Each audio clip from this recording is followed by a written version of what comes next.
मात्र आता बातमी अतिशय मोठी आहे सर्वसामान्यांसाठी, कारण नवीन वर्षात मुंबईकरांना करवाढीचा मोठा फटका बसू शकतो। असं मी का म्हणतेय तर मुंबईकरांवर आता मालमत्ता कर, कचरा निर्मूलन कर, बेस्टचे दरवाढ, पाणी दरवाढ हे सर्व काही लादलं जाण्याची शक्यता आहे। मुंबई महापालिकेचा मुख्य आर्थिक स्रोत हा जकात कर होता, मात्र तो बंद झाला आणि त्यानंतर पालिकेचा भार हा मालमत्ता करावर आहे। मात्र कोरोना काळापासून मालमत्ता करात वाढ झालेली नाही।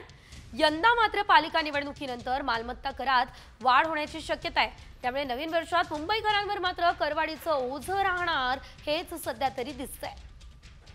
ग्राफिक्सच्या माध्यमातून सविस्तर बघूयात। कोरोनापासून मालमत्ता करात वाढ झालेली नाहीये, मात्र यंदा ही वाढ होण्याची शक्यता आहे। व्यावसायिक झोपड्यांना मालमत्ता कर लागू करण्याची शक्यता आहे। शिवाय महत्त्वाचं म्हणजे नव्या वर्षात बेस्टचं तिकीट सुद्धा महागणार आहे। दररोज बेस्टने प्रवास करणाऱ्यांसाठी खरं तर ही बातमी 500 फुटांपर्यंतच्या घरांना किमान 100 रुपये कचरा निर्मूलन कर आकारला जाईल। शिवाय मुंबईकरांचं पाणी महागणार आहे, कारण पाणीपट्टीमध्ये थेट 8% वाढ होणार असल्याचं कळत आहे।